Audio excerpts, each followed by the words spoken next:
Bonjour tout le monde, je vous remercie de venir sur ma chaîne. Donc j'ai décidé de faire cette vidéo sur les débutants pour l'airsoft et je dirais une vidéo uniquement pour les débutants ou pour personnes qui se posent des petites questions. Un professionnel ne va sûrement pas trouver son bonheur, sachant que forcément je vais parler de choses assez basiques. Je ne vais pas parler de gearbox explosée, de pièces à changer en interne, etc.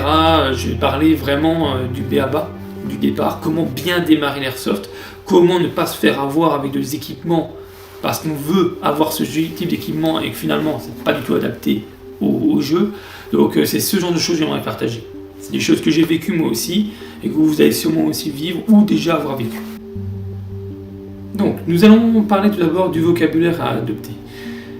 Déjà, première chose principale que n'importe qui fera plaisir de le dire, on ne parle pas d'arme à feu, on parle de réplique. Donc tout débutant va toujours parler, t'as vu mon arme, si, ça, tac.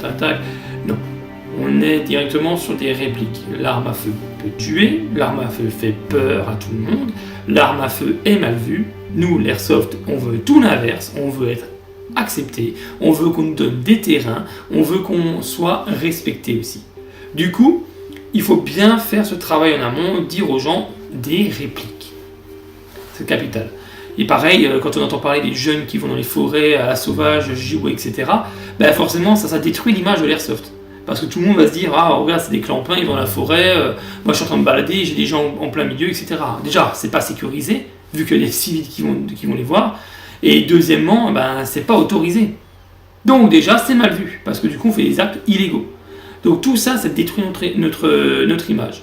Il faut savoir que si un jour l'État décide de stopper, d'interdire l'airsoft, comme dans certains pays, eh ben on est tous marrons, hein. C'est fini pour nous, hein. Donc il faut respecter ces principes, avoir cette discipline. Ça c'est capital. Le fair play en fait partie. FPS. Donc pieds par seconde, FPS, si vous voulez, on va mesurer la puissance des répliques grâce à ça. Alors en France, on va avoir une certaine norme, après, ça à voir en fonction des pays, en fonction des jeux, des scénarios, etc. Mais il faut imaginer que la puissance autorisée sera toujours exprimée en FPS. Et habituellement, la plupart des parties sont mesurées en billes de 0,20. Et les billes sont fournies lors des examens, ce qu'on appelle le passage au chronie. Le chronie, donc comme cette photo l'indique, il s'agit tout simplement d'un appareil qui permet de mesurer la vitesse de projectile de billes. Donc on peut le paramétrer en différentes mesures. Il faut savoir que normalement, là, si on suit la vraie règle, on parle de joule. Le joule, c'est vraiment la puissance qui va être dégagée. C'est ça qui est important. Ça, c'est vraiment important. Alors habituellement, on tourne autour de 1,10, 1,14, un truc comme ça, en joule.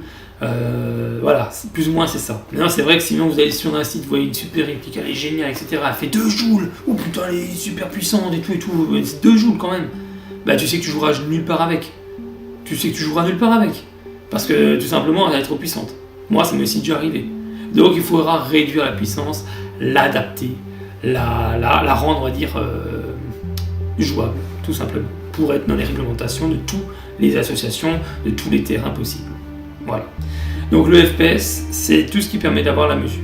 Certains fabricants vont dire sur leur boîte aussi 350 FPS, etc. Et quand on sort de boîte et qu'on tire avec, qu'est-ce qu'on voit? Bah, j'ai un chronie, j'ai fait le test, 200 FPS. Oh, comment ça se fait que 200 FPS? Bah, bien sûr, eux ils ont marqué les FPS, mais pas avec quelle bille? Ah oui, si c'était du 0,12, donc les grammages les plus légers, eh ben forcément, les FPS vont monter. Après, qui joue avec du 0,12? Personne. Celui-là qui va jouer avec sa réplique dans son grenier, dans sa cave, etc., sur une cible, voilà, il fait que ça. Mais en jeu, on ne jouera jamais avec du 0,12. 0,12, c'est de la merde. On va plutôt jouer avec minimum du 0,20. Quand c'est CQB, ça marche bien. 0,25, c'est ce qu'on va retrouver le plus souvent. Donc tout ça, ce sont les grammages. Donc si vous devez vous adapter, on verra dans un prochain point, prenez de la 0,25 déjà de base. Ça sera précis, ça sera confortable, ça sera ce qu'il faut. Après, il faudra tester 0,28, 0,23, il y a plein de grammages différents, c'est le type de calibre. Il faudra le tester en fonction de la réplique, voir le meilleur rendu possible qu'on peut avoir avec. Donc ça c'est pour les FPS. L'autre terme que vous allez entendre avec que ce soit des réglages, n'importe, c'est hop-up. Alors il y a plusieurs mots pour ça, je ne vais pas les citer tous, mais surtout hop-up. Hop-up c'est quoi? C'est un moyen que l'appareil, donc la réplique peut faire, pour faire tout simplement, ou faire une rotation à la bille, qui va donner un effet de Coriolis, c'est-à-dire un effet que la bille va garder une certaine trajectoire. Cet effet peut être augmenté ou réduit. Plus l'effet est fort, plus le projectile va avoir tendance à tournoyer et avoir un effet à une certaine distance, la bille va monter. Plus l'effet est faible, plus la bille n'a pas d'effet, donc ou d'une certaine distance, en fonction de la puissance, la bille va retomber. Donc l'idéal avec le hop-up, c'est d'arriver aussi à faire ce bon réglage. C'est pour ça que le hop-up doit être réglable. Si vous avez une réplique ou avec un hop-up non réglable, vous savez que forcément, au bout d'un moment, vous serez limité. J'ai déjà vu un des snipers, je crois que ça s'appelle le Taxis, au CE2, une super gueule, tout ça, mais pas de hop-up réglable. Ça veut dire quoi? Ça veut dire qu'on tire, et en plus un sniper, si t'as pas de vent, t'as rien, etc. peut-être, mais il se peut que ta bille ne va pas du tout où il faut. Donc ce genre de réplique, vous savez que c'est pour s'amuser, c'est pas pour jouer. Donc ça c'est capital de le deviner et de le savoir. Donc le hop-up, chose très importante. Là où on peut le négliger et ne pas en mettre, fusil à pompe. De toute façon, on est à courte portée. Et souvent, un fusil à pompe avec plusieurs projectiles, peu importe, on va être sur quelque chose d'assez proche.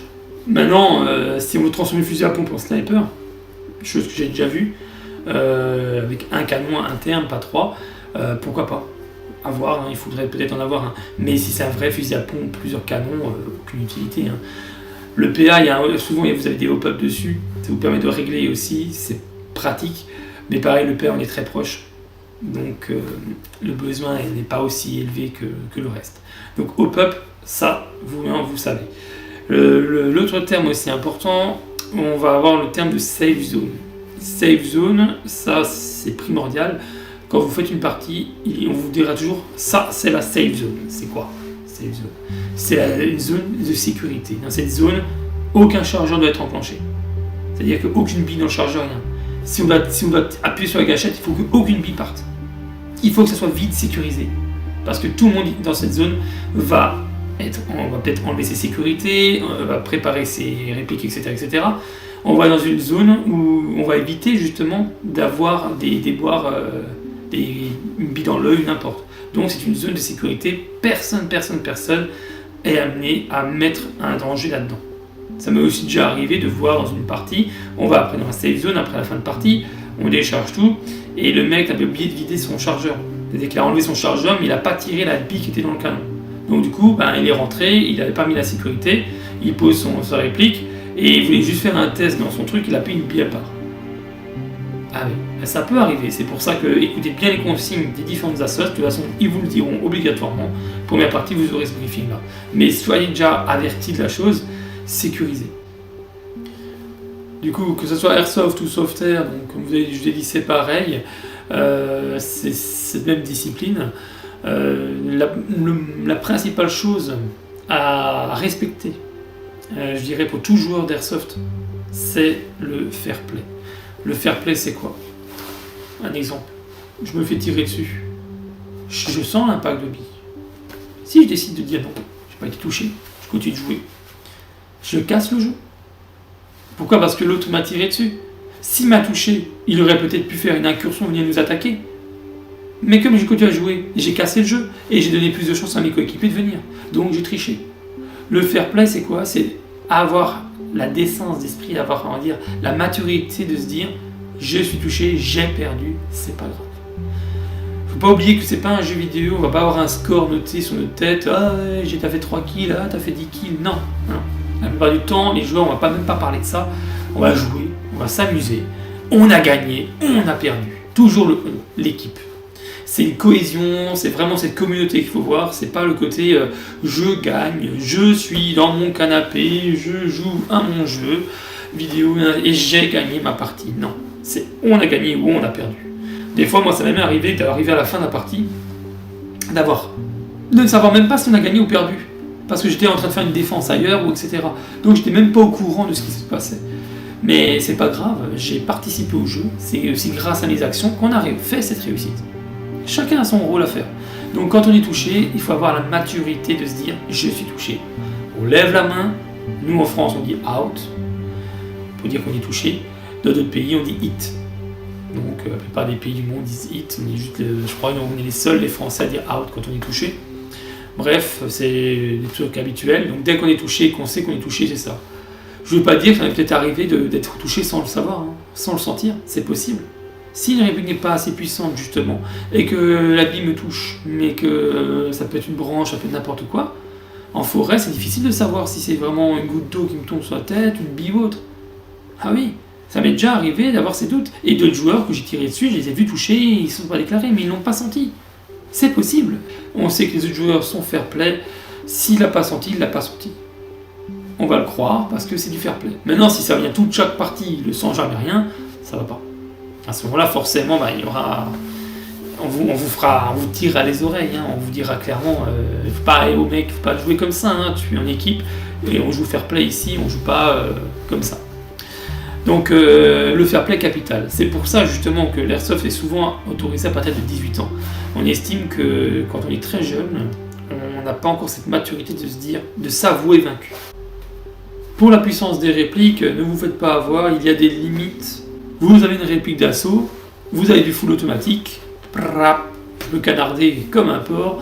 Eh bien, si vous avez ça, c'est très simple, il vous faut du 350 fps maximum.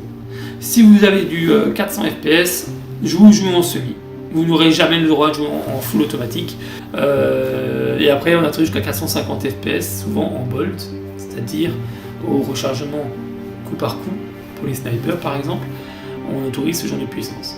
Tout ce qui est PA, donc tout ce qui est pistolet et tout ce qui est fusil à pompe, etc., très souvent les puissances sont quand même très relativement adaptées au jeu, donc même des fois en partie ils sont même pas mesurés, on dépasse rarement des fois le joule, hein. Donc on va dire là-dessus vous êtes tout est correct. Autre chose, la plupart des terrains feront partie d'associations ou de teams ou autres, hein, on va voir. Donc c'est quoi? Alors, des fois ça peut faire peur, on dit ouh là je rentre dans une association, est-ce qu'il va falloir que je prie, est-ce qu'il va falloir que je fasse ça, etc. Non, tout de suite, je vous arrête tout de suite. Il y a des avantages à en tirer. Donc, notamment en association, on est déjà dans des teams, ça peut ouvrir des portes aussi pour des OP, pour des organisations, pour des choses. Après c'est une façon aussi de s'améliorer en team, faire des combats de team, hein. Des fois on a une assoce contre une assoce, des choses comme ça, des rendez-vous un peu spécifiques, ou avec des engagements qui vont se faire. Donc c'est assez intéressant. Au contraire, je dirais que c'est même bien. Au niveau des assurances, c'est excellent parce que du coup vous êtes couvert par l'assurance de l'association, c'est parfait. Association ou team, au contraire c'est bien. Au début jouer peut-être freelance, c'est les termes que vous allez peut-être entendre, freelance, vous allez jouer tout seul, en solo, etc. Ça vous de chercher les terrains, vous allez prendre connaissance avec telle et telle personne, et au bout d'un moment vous allez créer des teams. Quand tu commences à connaître des gens, etc., vous vous remettez ensemble, tiens on va jouer là-bas, ça te dit oui ça marche, etc. Et puis petit à petit, pourquoi pas rentrer dans une assoce pour aller encore plus loin. Mais après, assoce ou team, on va dire, on est sur la même base, la team n'a pas d'assurance. C'est à vous de vous assurer. L'association a obligatoirement une assurance. Ça c'est la grande nuance. Voilà, donc pour cette première vidéo, c'est tout ce que j'avais à vous expliquer. Maintenant on va parler plus précisément de la sécurité dans la prochaine vidéo. À tout à l'heure.